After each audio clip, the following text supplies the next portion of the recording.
नमस्कार दोस्तों, मैं राधेश्याम आपका शिक्षा कोचिंग क्लास के इस ऑनलाइन प्लेटफॉर्म पर बहुत बहुत स्वागत करता हूं। दोस्तों, आज मैं आपके लिए लेकर आया हूं उत्तराखंड सामान्य अध्ययन पार्ट 4 के रूप में उत्तराखंड का भूगर्भिक इतिहास। दोस्तों, उत्तराखंड के भूगर्भिक इतिहास में हम जानेंगे कि किस प्रकार से हिमालय का निर्माण हुआ और हिमालय की जो निर्माण प्रक्रिया रही है उस पर हम चर्चा करेंगे। दोस्तों, इससे पहले यह जानना आवश्यक हो जाता है कि हम ज्योग्राफिकल रूप से टाइम पीरियड को किस प्रकार से क्लासिफाइड करते हैं। तो हम इसको सबसे पहले युआन में, इसके बाद एरा में, एरा जिसे महाकल्प कहते हैं, इसके बाद होता है दोस्तों एरा के बाद होता है दोस्तों पीरियड, जिसे कल्प कहते हैं, और कल्प के बाद होता है दोस्तों एपोच जिसे युग कहते हैं, और युग के बाद होता है दोस्तों एज, युग के बाद होता है एज जिसे काल कहते हैं, एज जिसे काल कहते हैं। दोस्तों, हम निर्माण प्रक्रिया जो हिमालय की निर्माण प्रक्रिया को इन्हीं कालखंडों में देखेंगे कि किस काल में ट्रांस हिमालय का निर्माण हुआ, किस काल में बृहद हिमालय का निर्माण हुआ और किस काल में मध्य हिमालय का निर्माण हुआ। ये सब हम जानेंगे। दोस्तों, सबसे पहले हम बात करेंगे पृथ्वी के इतिहास पर। थोड़ा सा बैकग्राउंड में या पृथ्वी का इतिहास, इसको हम थोड़ा सा जानने की कोशिश करेंगे। दोस्तों, पृथ्वी के इतिहास में हम सिर्फ इतना जानना चाहेंगे कि जो हिमालय की पृष्ठभूमि पर हमें दिखाई दे। दोस्तों, सबसे पहले पूरी जो पृथ्वी थी वो इस प्रकार थी। पृथ्वी के बाहर इस एरिया में, पृथ्वी पर इस एरिया में पूरे इसमें जल भरा था जिसे पैंथालासा कहा जाता है, पैंथालासा। और जो बीच का ये पार्ट था पृथ्वी का, इसमें स्थल था जिसे पेंजिया नाम दिया गया। दोस्तों, ये इस पूरे बाहर वाले क्षेत्र को जिसमें जल भरा था, पूरा जलीय भाग था, इसे पैंथालासा कहा गया। और जो बीच का ये स्थल वाला भाग था, इसे पेंजिया नाम दिया गया। दोस्तों, लगातार अपकेंद्रण बल के कारण, पृथ्वी की जो आंतरिक शक्तियां हैं उनसे जो उत्पन्न बल होते हैं उनके कारण, और प्लेट विवर्तनिकी जो सिद्धांत है और प्लेट की जो गतिशीलता होती है उसके कारण इस वाली फेज में कालांतर में बहुत सारे वर्षों बाद, बहुत दीर्घ काल के बाद परिवर्तन हुआ। इससे क्या हुआ, जो ये बीच वाला भाग था पेंजिया का, ये दो भागों में बंट गया। इस प्रकार से दो भागों में बंट गया। दोस्तों, जो ऊपर वाला भाग था उसे अंगारालैंड कहा गया,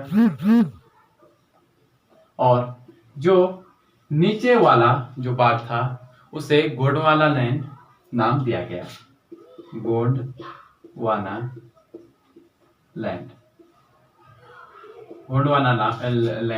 नाम दिया गया। दोस्तों, जो ये बीच वाला भाग छूटा, इसमें भी पानी भर गया, या जो जल था, जलीय भाग था, वो यहां भी चला गया। इसी को ही टैथिस सागर या टैथिस भूसन्नति नाम दिया गया। और इसी टैथिस सागर में लगातार बलन पड़ने के कारण, अवसाद जमा होने के कारण हिमालय पर्वत का निर्माण हुआ। इसी तैतीस सागर में लगातार अवसादों में बलन पड़ने के कारण ही हिमालय पर्वत का या हिमालय पर्वत श्रृंखला का निर्माण हुआ। इसीलिए हिमालय पर्वत श्रृंखला को वलित नवीन पर्वतमाला कहा जाता है।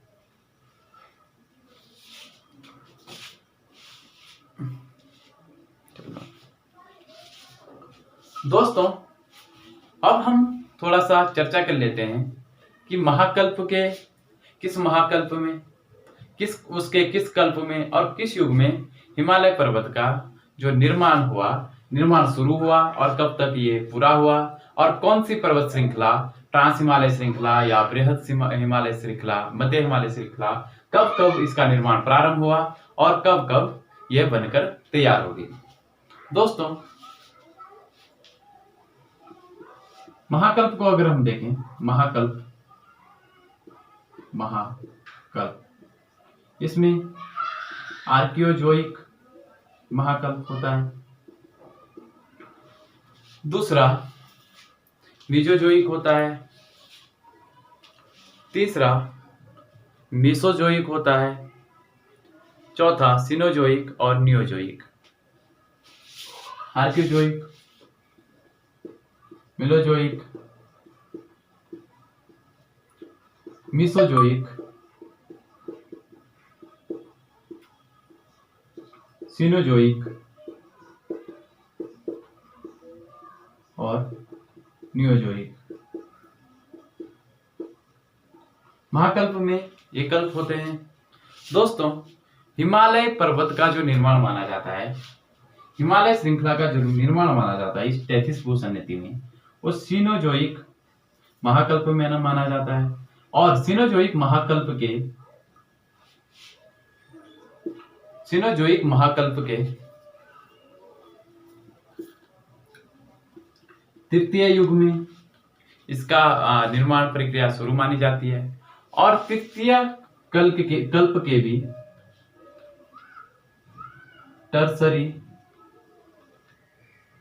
टर्सरी युग में इसका हिमालय पर्वत श्रृंखला का निर्माण प्रारंभ माना जाता है। और इसमें भी दोस्तों टर्सरी युग के भी इओसीन, ओलिगोसीन, प्लायोसीन और मायोसीन कालों में हिमालय पर्वत की जो निर्माण प्रक्रिया होती है ये चलती है। इओसीन,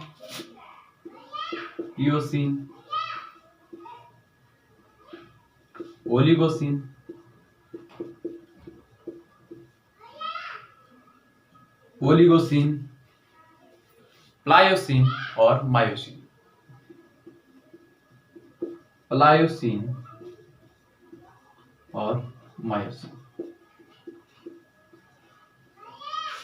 दोस्तों, हिमालय पर्वत का जो प्रारंभ हुआ 33 सागर में लगातार अवसादों में गलन पड़ने के कारण सिनोजोइक महाकल्प के तृतीय कल्प में टर्सरी युग के इओसीन, ओलिगोसीन और प्लायोसीन और मायोसीन कालखंडों में हिमालय पर्वत का निर्माण प्रक्रिया चली, और इन्हीं कालखंडों में ट्रांस हिमालय और बृहद हिमालय, मध्य हिमालय, शिवालिक श्रेणी इत्यादि का निर्माण प्रक्रिया चली। दोस्तों, अब हम जानेंगे हिमालय की निर्माण प्रक्रिया। दोस्तों, हिमालय की निर्माण प्रक्रिया में सबसे पहले ट्रांस हिमालय का निर्माण हुआ, ट्रांस हिमालय की उत्पत्ति हुई, जो 33 सागर में लगातार अवसादों के गलन के परिणाम स्वरूप हुई। दोस्तों, सबसे पहले उत्पत्ति हुई ट्रांस हिमालय की। दोस्तों, ट्रांस हिमालय और बृहद हिमालय की जो उत्पत्ति हुई वो टर्सरी युग में, इओसीन युग में प्रारंभ हो गई थी, जिसमें इओसीन युग में ट्रांस हिमालय की उत्पत्ति हुई। दोस्तों, ट्रांस हिमालय के बाद ट्रांस हिमालय के साथ साथ ही बृहद हिमालय की भी उत्पत्ति हो चुकी थी, लेकिन जो मध्य हिमालय था यह अभी अपनी निर्माण के सूक्ष्म अवस्था में था। दोस्तों, ट्रांस हिमालय की उत्पत्ति इओसीन युग में हो गई थी, और साथ ही इसके साथ ही बृहद हिमालय की उत्पत्ति भी शुरू हो गई थी। बृहद हिमालय की उत्पत्ति इओसीन युग में स्टार्ट हुई, प्रारंभ हो गई थी, जो ओलिगोसीन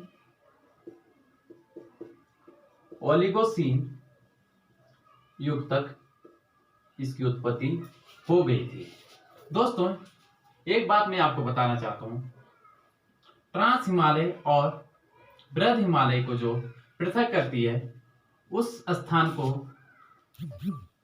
सच्चर स्थान भी कहते हैं। बृहद हिमालय को ट्रांस हिमालय से अलग करने वाली ब्रंश जो होती है उसे तैथिस ब्रंश कहते हैं। तैथिस ब्रंश, क्योंकि तैथिस सागर में ही अवसादों के बलन के फलस्वरूप ट्रांस हिमालय और बृहद हिमालय की उत्पत्ति हुई। साथ ही बृहद हिमालय और ट्रांस हिमालय के बीच में जो स्थान है उसे सचर स्थान कहते हैं। दोस्तों इसके पश्चात जो इनके उत्पत्ति के प्रारंभ में ही एक सूक्ष्म अवस्था में था मध्य हिमालय, उसकी उत्पत्ति हुई मध्य हिमालय। दोस्तों मध्य हिमालय की उत्पत्ति ओलिगोसीन, प्लायोसीन और मायोसीन तीनों युग में हुई। ओलिगोसीन युग से प्रारंभ हुआ।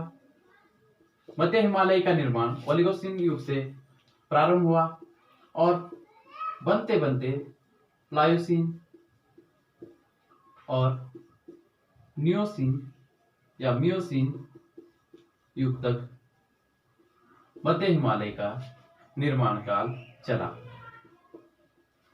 दोस्तों मध्य हिमालय और बृहद हिमालय को जो अलग करती है उस ब्रंश को कहते हैं MCT, या बोले तो मेन सेंट्रल थ्रस्ट, बोले तो मुख्य केंद्रीय ब्रंश। दोस्तों बृहद हिमालय या ग्रेट हिमालय और मध्य हिमालय को अलग करती है मुख्य केंद्रीय ब्रंश, या इन दोनों के बीच में जो ब्रंश है उसे MCT मेन सेंट्रल थ्रस्ट या मुख्य केंद्रीय ब्रंश कहते हैं। दोस्तों मध्य हिमालय के पश्चात शिवालिक रेंज या शिवालिक हिमालय की उत्पत्ति हुई, जो मायोसीन यही वाला जो मैंने अभी मियोसीन कहा था, यही मायोसीन काल में प्रारंभ हुआ, जो आज भी अब तक निर्माण अवस्था में है। दोस्तों हमें पता है हिमालय एक नवीन पर्वत है, नवीन बलित पर्वत है, जिसका निर्माण अभी भी हो रहा है। यानी जो हिमालय है, शिवालिक हिमालय है, इसका निर्माण मायोसीन से प्रारंभ हुआ, जो अभी तक भी अपनी निर्माण की अवस्था में है। दोस्तों इसके बाद आपका बाबर क्षेत्र आता है, जो इन हिमालयों से नदियों द्वारा लाए गए अपरदन के मोटे मोटे कंकड़ पत्थरों से निर्मित है। और इसके बाद आता है हमारा तराई क्षेत्र, जो नदियों द्वारा लाए गए अवसादों से निर्मित है। इन क्षेत्रों से जो लाए गए अवसाद हैं उनसे निर्मित हुआ, और इसके जो कण हैं बाबर के अकॉर्डिंग कम मोटे हैं या महीन हैं। दोस्तों एक बात मैं आपको और बता दूं, मध्य हिमालय और शिवालिक पर्वत श्रृंखला शिवालिक हिमालय के बीच जो ब्रंश है उसे MBT कहते हैं। MBT बोले तो मेन बाउंड्री थ्रस्ट या मुख्य सीमांत ब्रंश। दोस्तों मुख्य सीमांत ब्रंश या MBT मध्य हिमालय को शिवालिक श्रेणी से अलग करती है, या मध्य हिमालय और शिवालिक श्रेणी के बीच में जो ब्रंश है उसे MBT मेन बाउंड्री थ्रस्ट या मुख्य सीमांत ब्रंश कहते हैं। दोस्तों अब हम चर्चा करेंगे उत्तराखंड के भौगोलिक प्रदेशों पर। उत्तराखंड के भौगोलिक प्रदेश, उत्तराखंड के भौगोलिक प्रदेश।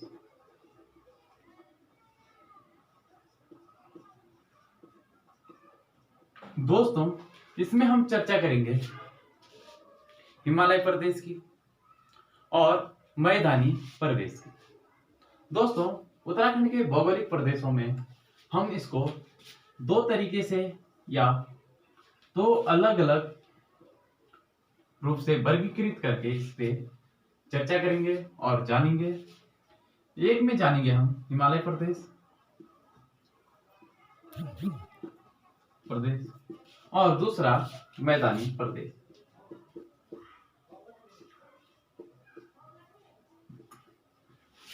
दोस्तों,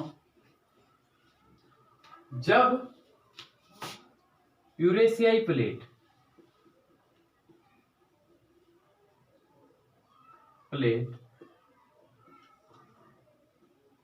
के नीचे से इंडो ऑस्ट्रेलियन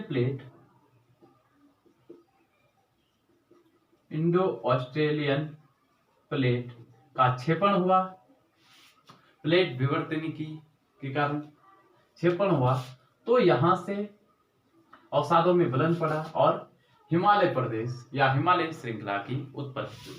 दोस्तों, हिमालय प्रदेश में हम पढ़ेंगे नंबर 1 ट्रांस हिमालय,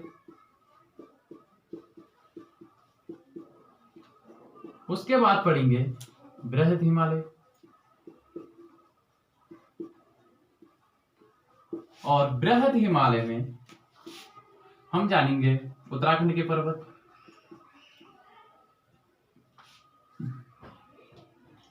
उत्तराखंड के ताल, उत्तराखंड के दर्रे और उत्तराखंड के ग्लेशियर।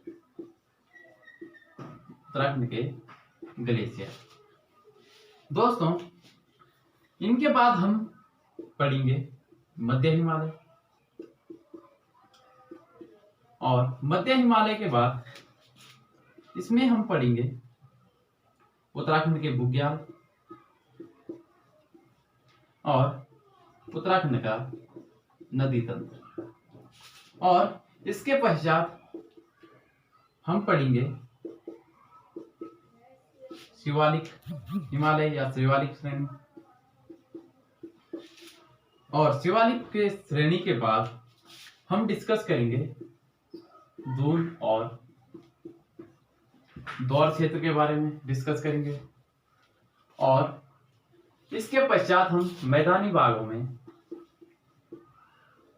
बाबर के मैदान, तराई के मैदान तथा गंगा के मैदान। दोस्तों, इसके बाद मैदानी प्रदेश में हम पढ़ेंगे बाबर के मैदान, तराई के मैदान और गंगा के मैदान।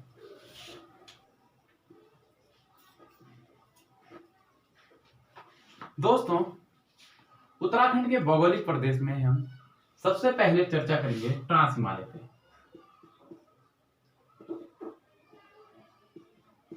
ट्रांस हिमालय पर इससे पहले दोस्तों मैं आपको एक बात बता दूं।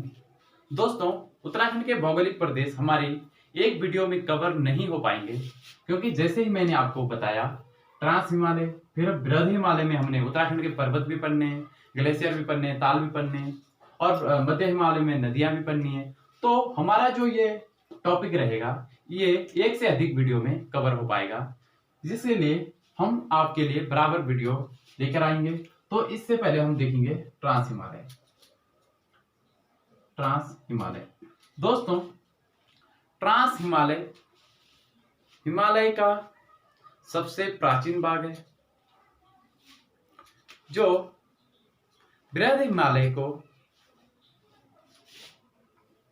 तिब्बत से अलग करता है। दोस्तों, अगर मैं ट्रांस हिमालय की बात करूं तो इसका जो क्षेत्र है उत्तराखंड में सिर्फ और सिर्फ कुमाऊं के ही कुछ जिलों में विस्तृत है। ट्रांस हिमालय का भाग उत्तराखंड के सिर्फ कुमाऊं के ही कुछ जिलों में या पिथौरागढ़ जिले में थोड़ा सा इसका क्षेत्र पड़ता है। बाकी ट्रांस हिमालय आपका पूरा का पूरा तिब्बत में पड़ता है। दोस्तों, ट्रांस हिमालय पहले इसको बृहद हिमालय में ही माना जाता था, लेकिन ट्रांस हिमालय को बृहद हिमालय से अब अलग माना जाता है, और इसके बीच जो अंतर स्पष्ट किया वह किया स्वेनहेडन ने। दोस्तों 1936 में स्वेनहेडन ने इसको और बृहद हिमालय को अलग अलग माना और स्पष्ट किया जो ट्रांस हिमालय है इसकी उत्पत्ति बृहद हिमालय से पहले हुई और ये बृहद हिमालय से अलग हिमालय है। दूसरी हम ट्रांस हिमालय में बात करेंगे इसकी निर्माण प्रक्रिया पर। दोस्तों जैसा कि मैंने आपको बताया कि ट्रांस हिमालय का निर्माण सिनोजोइक युग में हुआ और सिनोजोइक युग के टर्सरी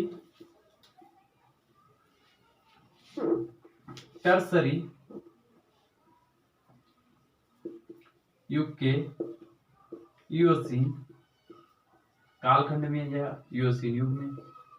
दोस्तों निर्माण प्रक्रिया में ट्रांस हिमालय की जो निर्माण हुआ वो सिनोजोइक युग के टर्सरी युग के इओसीन युग में इसका निर्माण हुआ। तैतीस सागर में अवसादों में बलन के कारण इसका निर्माण हुआ।